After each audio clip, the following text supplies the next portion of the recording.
साल 2012 अनिल अंबानी आरकॉम को चार कंधों पे लाद के पहुंच जाते हैं चाइनीज बैंकों के पास, जहां से वो बोरो करते हैं 51,000 करोड़ रुपीस, जो कि बनते हैं $700 मिलियन से भी थोड़े से ज्यादा। इस लोन को प्राप्त करने के लिए उनको मॉर्गेज रखना पड़ता है या फिर गारंटीड रखना पड़ता है अपनी पर्सनल प्रॉपर्टीज को। फिर कहानी शिफ्ट होता है 2020 को, जहां पे हम सभी को पता चलता है मई 22 को लंदन कोर्ट एक ऑर्डर पास किए हैं, जिसके तहत अनिल अंबानी को कुछ पैसा कोर्ट के अकाउंट में डिपॉजिट करवाना पड़ेगा ताकि चाइनीज बैंक्स की लोन की जो रीपेमेंट है वो चालू हो सके। डेट दिया जाता है 12 जून, और इसके अंदर अंदर अनिल अंबानी एक भी पैसा जमा नहीं करवा पाते हैं, क्योंकि 8 फरवरी 2020 को ही अनिल अंबानी बोल दिए थे डॉलर तो बहुत दूर की बात है, पाई पैसे की उनकी प्रॉपर्टी नहीं है आज के टाइम पे, उनकी नेटवर्थ बन चुकी है जीरो। इस वीडियो के साथ 30 सेकंड जुड़े रहने के बाद अगर आप ये सोच रहे हो कि इस वीडियो में हम बात करेंगे अनिल अंबानी की दुर्दशा के बारे में, तो आप गलत नहीं भाई साहब, बहुत ज़्यादा गलत हो।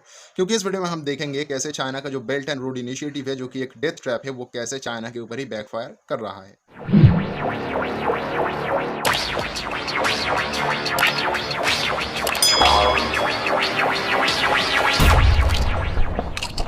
साल 2013 चाइनीज कम्युनिस्ट पार्टी सिलेक्ट करते हैं जिनपिंग फूफा को और बना देते हैं चाइना का प्रेसिडेंट। प्रेसिडेंट बनते ही 2014 से 2016 के बीच में जिनपिंग फूफा वो तमाम सारे काम कर जाते हैं, जिसकी वजह से आज के टाइम पे हमारी यानी इंडिया की इकोनॉमी हॉस्पिटलाइज्ड है। जो काम हम 2017-18 में किए थे, वही काम जिनपिंग भाव 2014 से 2016 के बीच में ही कर चुके थे। अरे नहीं नहीं, जीएसटी या डिमोनेटाइजेशन नहीं भाई साहब, चाइना में नोटबंदी नहीं हुआ था। यहाँ पे चाइना की जो इकोनॉमी है वो थोड़े टाइम से गिर रहा था। उस इकोनॉमी को बचाने के लिए जिनपिंग फूफा ने वजन लगा दिया था $1 ट्रिलियन का। अब देखो 2015 में ये चीज़ साफ साफ तो पता नहीं लगता है, लेकिन कुछ सोर्सेज हैं जिनको अगर हम ध्यान से पढ़े तो हमें ये समझ आ जाता है कि ये $1 ट्रिलियन जो निकाला गया था चाइना की फॉरेन रिजर्व से, वो कहाँ पे इस्तेमाल हुआ था। साल 2016 की फर्स्ट वीक में हमें पता लगता है कि चाइना की इकोनॉमिकल ग्रोथ जो है वो सिर्फ और सिर्फ 6% है। एक ऐसा कंट्री जो सिर्फ और सिर्फ मैन्युफैक्चरिंग के बेसिस पे चलते हैं, वर्ल्ड वाइड मैन्युफैक्चरिंग हब कहलाता है, जो ह्यूज इकोनॉमी के लिए जाना जाता है, उसकी इकोनॉमिकल ग्रोथ है सिर्फ और सिर्फ 6%। उसी टाइम पे साल 2016 में इंडिया की जो इकोनॉमिकल ग्रोथ थी वो 8.5% को भी टच कर गया था, ऑल टाइम हाई। थोड़े टाइम के लिए इकोनॉमिकल स्लोडाउन को साइड में भी रखे तो हमें ये पता लगता है CNN बिजनेस और बिजनेस इनसाइडर के अनुसार कि 2015 में चाइना की जो स्टॉक मार्केट है वो क्रैश कर गया था। चाइना की slow economical growth, share market crash कर जाना, $4 ट्रिलियन की जो फॉरेन ह्यूज रिजर्व था वो $3 ट्रिलियन से भी नीचे गिर जाना, $1 ट्रिलियन का आउटफ्लो जिसका कोई हिसाब ही नहीं है। आप कुछ समझ में आया दया? नहीं नहीं नहीं नहीं, सारुण के यहाँ कुछ तो गड़बड़ है। नहीं रे बाबा, ये सब मैं अपने दिल से नहीं बोल रहा। ये जो फॉरेन रिजर्व्स गिरने की बात है ये काफी चर्चे में थी। ब्लूमबर्ग सहित बिजनेस इनसाइडर भी इसके ऊपर डिटेल्ड एक रिपोर्ट निकाले थे, जहां पे वो कोशिश किए थे प्रेडिक्ट करने की कि चाइना कहां कहां पे अपनी पैसे को खर्च कर रहा है। मंथली बेसिस पे $11 बिलियन कहां पे लगा रहा है। अब देख सकते हो ये है ब्लूमबर्ग की डेटा और ये है बिजनेस इनसाइडर की डेटा।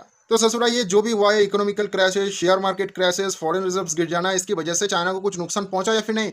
ओवरऑल वीडियो का एम ही तो यही है ना कि चाइना को कितना नुकसान हुआ है और उसको सुन के हम खुश हो जाएं। तो खुश होने की बारी अब शुरू हुई है, क्योंकि एक रिपोर्ट है जो बताता ही नहीं दर्शाता भी है कि कैसे चाइनीज बैंक्स जो कभी लाइबिलिटी से ज्यादा एसेट्स को कैरी करते थे, वही आज के टाइम पे यानी 2016 के खत्म होते होते कैसे लाइबिलिटी में डूबता जा रहा है और उनकी एसेट्स कम होते जा रहे हैं। रिपोर्ट कौन सी है? रिपोर्ट है US China economical review commission की। इतने सारे प्रॉब्लम को फेस करते हुए 2018 खत्म होते होते चाइना खड़ा होने की दोबारा कोशिश करता है, लेकिन कहा है ना, हमारा ट्रम्प भाव जो कि है वो थोड़ा सा पगलेट इंसान है, उनको अच्छा नहीं लगता चाइना अपने पैरों में खड़ा हो जाए, तो उन्होंने ट्रेड वॉर थोप दिया चाइना के खिलाफ। इसकी वजह से माना जाता है दोनों में से किसी को ही ज्यादा नुकसान नहीं हुआ, लेकिन चाइना की जो ह्यूज एक्सपोर्ट थी वो बहुत ज्यादा इफेक्ट कर गई। कहीं ना कहीं चीजों की प्राइस बढ़ गई और वर्ल्ड वाइड चाइना की जो शिपमेंट जाती थी उसमें भी एक इंपैक्ट देखने के लिए मिला। 2018 में शुरू हुआ ये यूएस चाइना ट्रेड वॉर 2019 में घमासान हो गया। चाइना जुट गया इसकी तोड़ ढूंढने में, और वो इसका दवा ढूंढ पाता उससे पहले ही कोविड-19 टपक पड़ा। मानो या ना मानो, कोविड-19 ने चाइना का जो चमाट लगाया है वो और किसी कंट्री को नहीं लगाया है।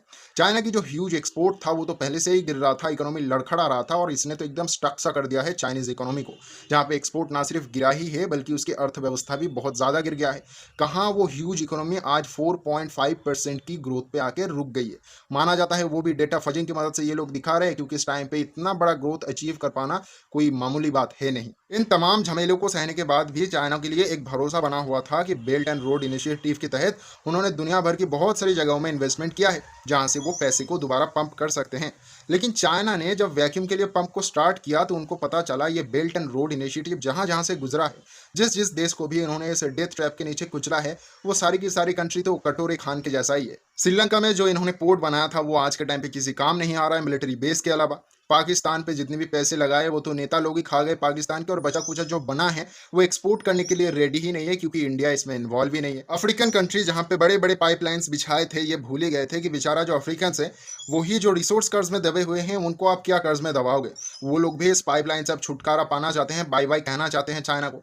इसके अलावा भी चाइना के पास दो और ऑप्शन था, एक था 5G, दूसरा था हुआवे। आज के टाइम पे यूके की बात कर लो, यूएस की बात कर लो, इंडिया की बात कर लो, कोई भी हुआवे को बर्दाश्त नहीं करना चाहता।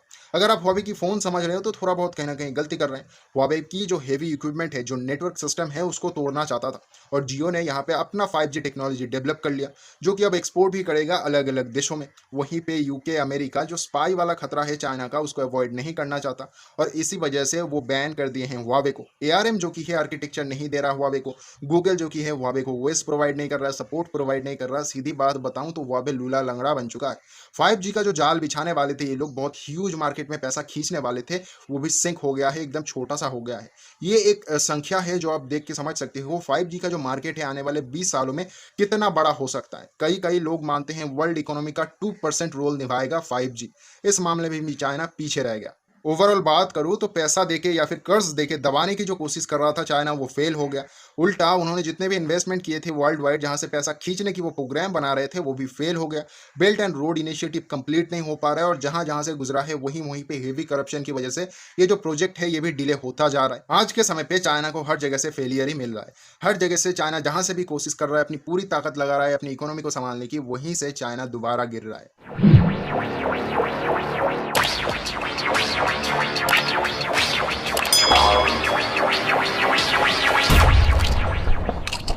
ये वीडियो था चाइनीज डेथ ट्रैप के बारे में, जहां पे मैंने आपको समझाया चाइना की जो डेथ स्ट्रेटजी है वो कैसे चाइना पे ही भारी पड़ रहा है, और उसकी वजह से चाइनीज इकोनॉमी इम्पैक्ट हो रही है। अब आप इस वीडियो को बहुत सीरियसली लो और मजे करने लग जाओ, उससे पहले कुछ चीजें आपको जान लेना चाहिए। जियो पॉलिटिक्स में कुछ भी लॉन्ग टर्म के लिए सिमिलर नहीं रहता। हो सकता है 5 साल बाद ये सिनेरियो बदल जाए, या फिर लॉकडाउन पूरी तरीके से दुनिया से हटने के बाद ये सिनेरियो बदल जाए, चाइना दोबारा से ट्रैक में आ जाए। और साथ ही साथ ये भी याद रखना, चाइना एक ऐसा कंट्री है जो अपना डेटा किसी के साथ शेयर नहीं करता। तो यहाँ पे जितने भी डेटा यूज किया गया है वो पब्लिक जो मीडिया पोर्टल्स पे अवेलेबल है वहीं से कलेक्ट की हुई डेटा है। तो हो सकता है उन डेटा में थोड़ी बहुत तो भूल चूक हो, और उसी की बेसिस पे हमने ये एनालिसिस बना दिया है। तो बहुत ज़्यादा सीरियस होने की बात नहीं है, लेकिन ओवरऑल एक इमेज मैंने आप सभी को दिखाया कि आज के टाइम पे चाइना का हालत कैसा है।